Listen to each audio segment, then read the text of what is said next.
and what is the difference between semiconductor and chips? Which countries specifies in assembly and which countries specify in supply? Their electrical flow can be controlled and programmed. Hello everyone, welcome back to Namma Laex Bengaluru presents current issue of the day. In today's episode, we will learn about semiconductors. We will learn about chip industry. We will learn about supply chain of semiconductors. Which countries are involved? Which countries are involved in designing? Which countries are involved in manufacturing? Which countries specifies in assembly and which countries specify in supply? So everything related to semiconductors or chip industry will be taught in today's video. So this will be very important for people who are going to attend this year's interview. So seeing by the last December batch's transcript, more questions are being asked on semiconductor and especially Taiwan. So I already made the content for Taiwan and everything related to semiconductors and was shared in our interview guidance program group. And if you want to be part of the group, then write down the comment box. We will be adding you to the group, and all the necessary content or all the necessary books or etc. will be provided to you in the group. So now let us discuss about what is the semiconductor and why the semiconductor is so significant and what is the difference between semiconductor and chips. First, semiconductors, the strategic nervous system of the modern state. We'll understand the geopolitics and the supply chain of semiconductors in in the world. First, we have to understand what is semiconductor. Okay, we have to understand what is semiconductor. Semiconductor is any material. Semiconductor is any material whose electrical conductivity lies between a conductor and an insulator. Normally, when you learn about connectivity or conductivity, like from the physics or geography, so from the chemistry perspective, we learn that there are three types of materials. One is conductor. What is this conductor? If this is the material, if this is the element of conductor, if the electricity is passed, it will be passing the electricity. It will allow the electricity to pass through its electrons, etc. And what is an insulator?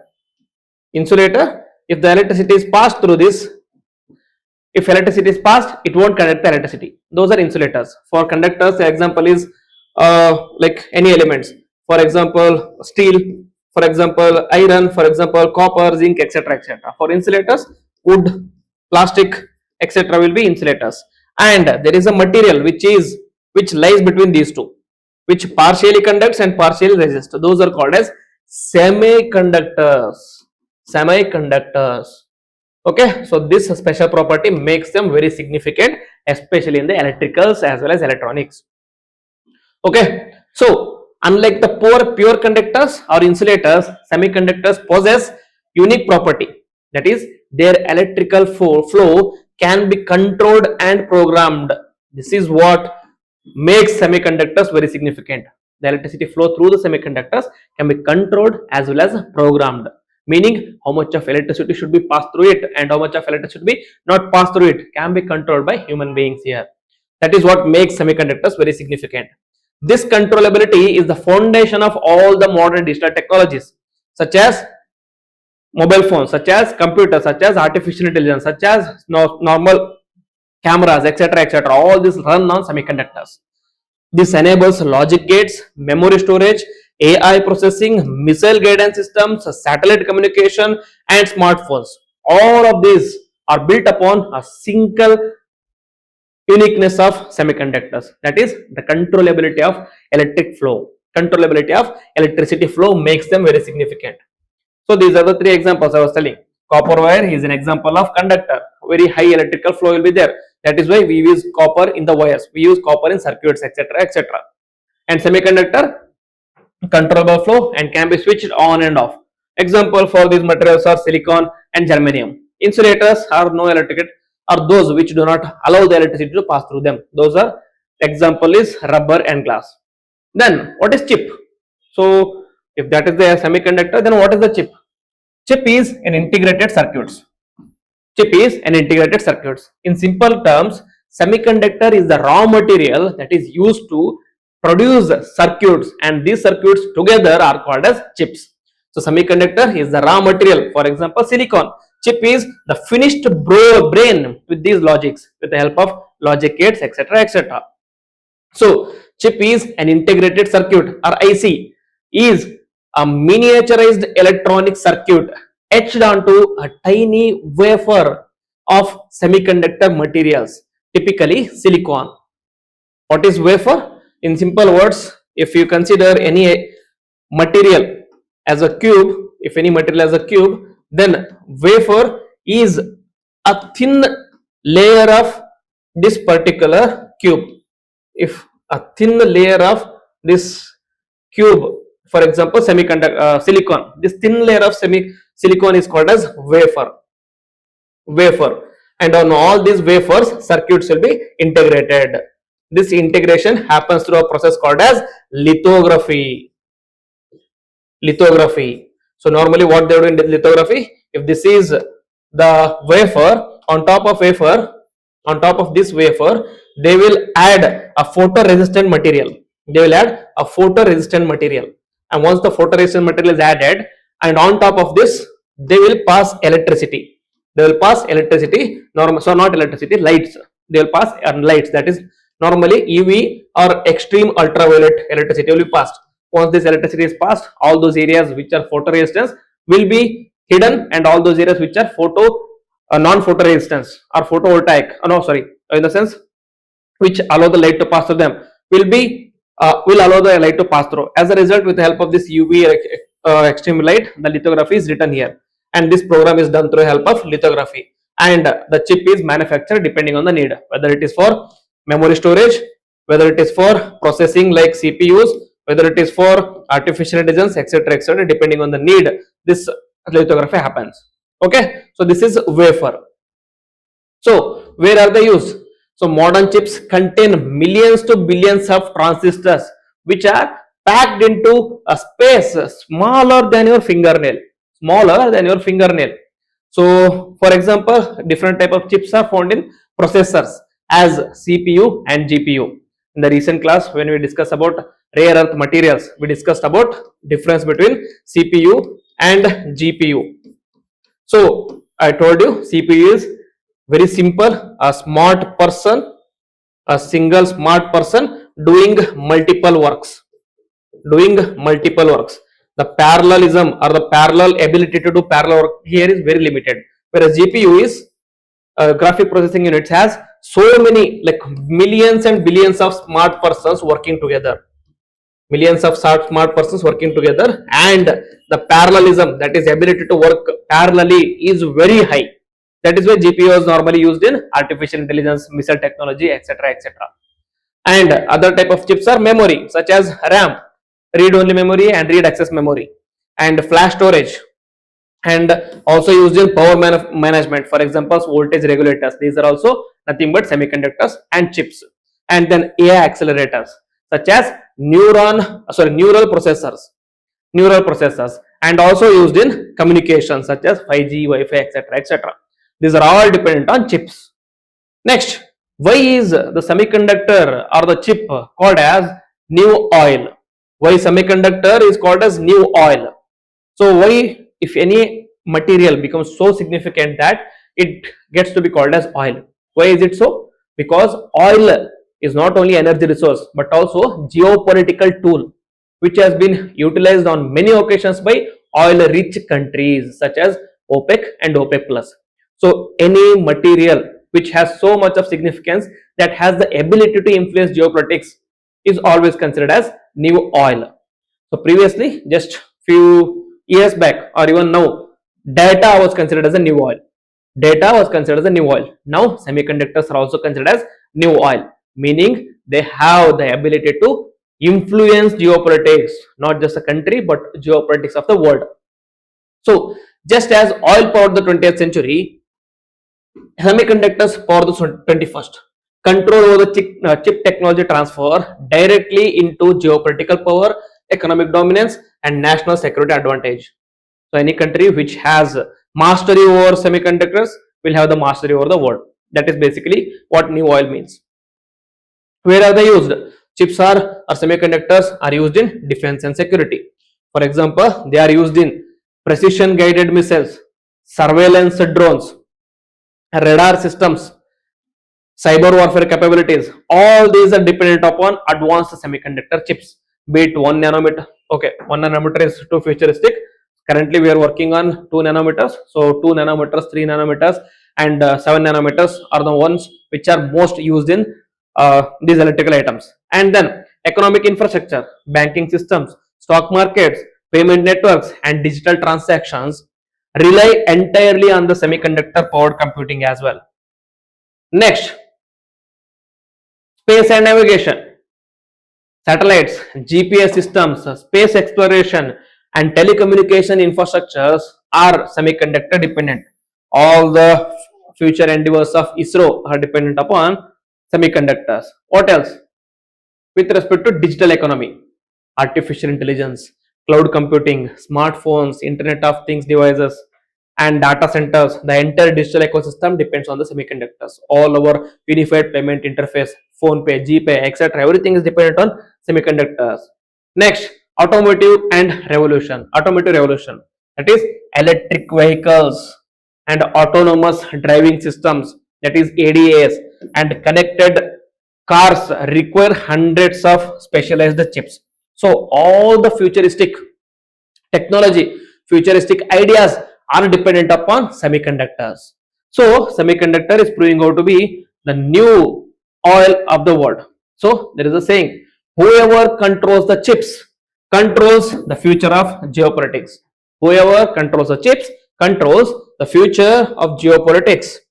Next, the global supply chain. We all keep on hearing different countries associated with different chips or different semiconductors. For example, we keep on hearing about Taiwan, we keep on hearing about China, we keep on hearing about Netherlands, we keep on hearing about USA, we keep on hearing about India as well, sometimes here and there, and also about UK. Why are so many countries involved in semiconductor? Why are so many countries involved in this chip? Okay, do all these countries manufacture? Do all these countries design? Or do all these countries assemble? Then the answer is no. Certain countries are very significant when it comes to designing. For example, India. For example, USA. For example, China. But when it comes to manufacturing, Taiwan is the king. So let's learn how this supply chain actually works in the world. For that, we have to understand the processes. So semiconductors industry is not a single entity. It is a complex, independent global supply chain spanning multiple countries and specialized capabilities. Understanding this chain requires different methods involved in semiconductor manufacturing. First and foremost, process involved in the manufacturing of chips is raw materials mining. First is raw materials mining, and then purification and polysilicon, and then wafer manufacturing, chip design and fabrication. In this fabrication also involves lithography, as I explained you before. Lithography is also involved in this particular fabrication of fab labs, and then packaging, and finally end product. In this end product involves assembly. This end product process involves assembly. So these are the different processes involved in a chip industry. So now let us see different countries' involvement in this global supply chain. Okay, first we will discuss layers 1 to 3. What are the layers 1 to 3? Layers 1 to 3 focus on raw materials, purification, and wafer manufacturing. So in the layers 1 to 3, or the stages 1 to 3, foundation of supply chain is very important. So with respect to raw materials and mining, the critical materials here are silicon. Critical materials are rare earth elements. Critical materials are gallium, germanium. And who are the important players here? Important players are, with respect to silicon, it is China and Brazil dominate. With respect to rare earth materials, China controls 70% of the rare earth materials, and also China has 94% of refining capacities and 90% of processing capacity in the world. And when with respect to gallium and germanium, China controls 80% of it. And neon gas, this neon gas is very important in in the processing of semiconductors, and this is mainly produced by Ukraine. Ukraine supplied 70% of neon gas. That was pre-war, but now the numbers have been changed. So when it comes to raw materials, who is a major player? China. China weaponizes mineral exports and geopolitical leverage. When I was discussing about rare earth elements, we discussed how China is using or leveraging its abundant rare earth elements processing capability and also raw materials into geopolitical issues. Next, with respect to second aspect, that is purification and converting into polysilicon. That is, silicon must be first purified to 99.9999999% silicon, which is 9 nines, to be used in chips. Only when the silicon is purified to that extent it can be used. So, who are the global leaders here? The global leaders are Japan. The company is Takuyama, and in Germany, the company is Wacker Chemie, and the country is United States, and the company is Hemlock. So, these three important companies or these three important countries are involved in polysilicon or silicon purification industry. Then, silicon wafer manufacturing. As I told you, silicon, once it is converted to silicon, it will be in a different method. It will be in a cube or other layers. Now, to remove these each layers and to bring it to a small singular layer is considered as manufacturing of wafer. So, ultra pure silicon is sliced into thin circular wafers. The substrate for chip fabrication, not square, it is circular in the nature. Normally, if it is on a sphere or any kind of thing, it will be sliced down into circular small thin layers. And important market dominance here is Shin-Etsu Chemicals, again Japan, Sumco, Japan, and Global Wafers, Taiwan. In this particular wafer manufacturing, Japan has 55% of the global supply. So in the first three, different countries are involved here. India is not yet present anywhere here. Next, in the second process is layer 4 to 5, that is brain and the bottlenecks. So in the brain, chip design, that is the intellectual core. Chip has to be designed. With respect to chip design, this is where the logic, architecture, and the functionality chips are created. This is the brain work of semiconductors, and in this, the global leaders are United States, especially the companies of Nvidia, Intel, AMD, Qualcomm, and Apple. Remember, these are the companies which are involved in chip design, not manufacturing. Very important, chip design. And then United Kingdom, ARM manufacturing system, ARM architecture licensing. ARM is also in news because recently they established a center in Bengaluru as well. ARM center in Bengaluru as well. And then India, it is the emerging. In India, most of the important research is being done by government based companies, CDAC, IIT based fabs, and semiconductor startups. So India is also player when it comes to designing. India's strength is the growing capability in chip design and electronic design automation, that is EDA software. And second, within this there is one more layer. With the fifth layer is fabrication, that is the critical bottleneck. In the fabrication or the fab labs is where these wafers are given lithography. As I told you, this is done through use of photoresistant materials plus UV light. Okay, UV light, ultraviolet lights. So this is the actual manufacturing of chips inside highly sophisticated fabrication plants. Those are called as fabs. This is the most critical and concentrated part of the supply system. So important countries are, especially with respect to 3 nanometer, 5 nanometer, and 7 nanometer, it is done by Taiwan. TSMC, Taiwan Semiconductor Manufacturing Company, which accounts for 92% of market share, and Taiwan is the leader in high-ended chips such as 2 nanometers. And with respect to 10 nanometers to 12 nanometers, Samsung is the global leader, and China and global foundries are also important in 28 nanometer to 65 nanometers. That doesn't mean that China or Samsung doesn't have the ability to manufacture 2 nanometers or 3 nanometers. China knows how to manufacture 2 nanometers, but it is still in nascent stage. So even now, China is dependent on this particular Taiwan. This is why Taiwan, being a small island country, only island, it is not even a country, still holds such a significant geostrategic importance.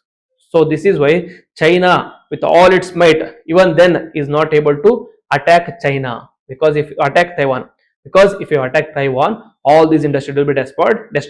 Once these industries are destroyed, the basic foundries of Taiwan are destroyed, then all the semiconductor global supply chain is going to disrupt. That is why all the countries, especially China, is afraid of taking drastic measures against Taiwan.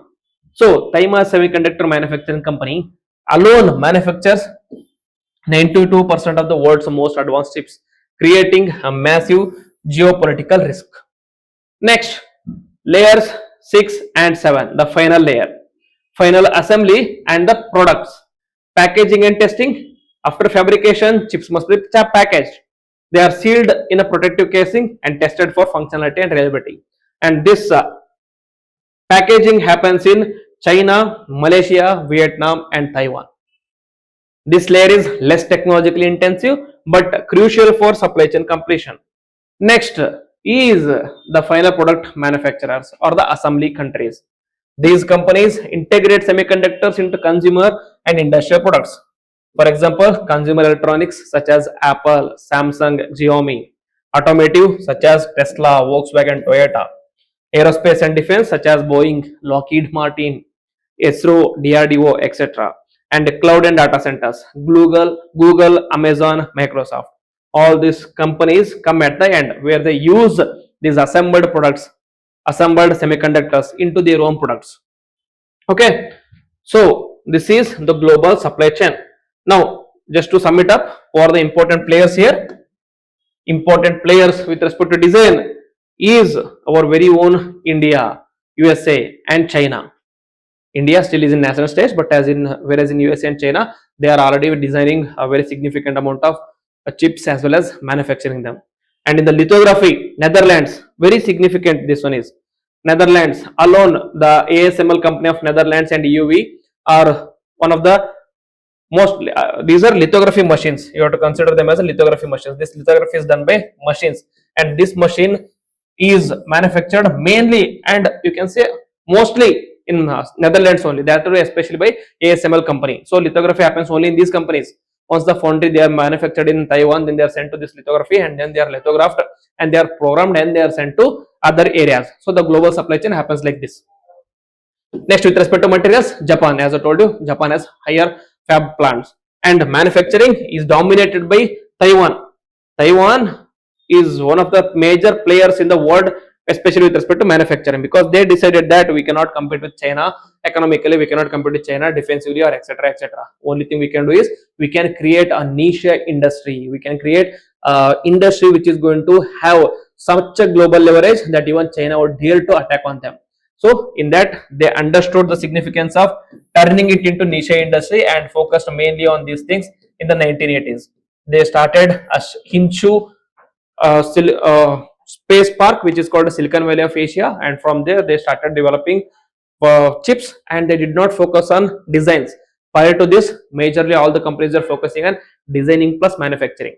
Designing as well as manufacturing is capital intensive. What Taiwan did was, you guys design, other companies you guys design, just send us, we are going to manufacture, you guys design everything and we are going to manufacture. So they converted themselves into a foundry country.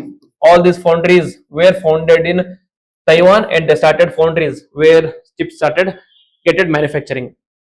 And then finally assembly. Once they are manufactured, they are sent to Netherlands for lithography. Once they are lithographed, and they are sent to different countries for assembly, such as China, India, and Vietnam.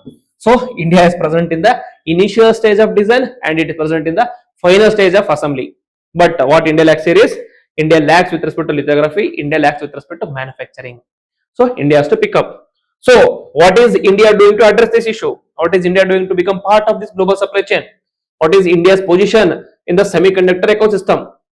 India is emerging as a strategic player in the semiconductor industry, leveraging its strength in design, software, as well as fabrication capabilities. So 20% of the total global chip design happens in India. It is India's share in semiconductor design workforce, and 76,000 crore is the amount set up by India for Semiconductor India Mission. And then 3 major fab projects and 6 total states have been selected for 10 semiconductor manufacturing plants in India. Next, so current strengths of India is chip design, strong talent pool, growing startups, and the packaging. It has established capacities with respect to packaging, and software and DDA, significant presence is there with respect to software and DDA, but the major gap is with respect to fabrication. We do not have fab labs, we do not have fabs, fabrication plants. It is just beginning and there are no operational fabs yet. These fabs are very high and very significant in the global supply chain of semiconductors. And raw materials, it is heavily dependent on imports, heavily dependent on China.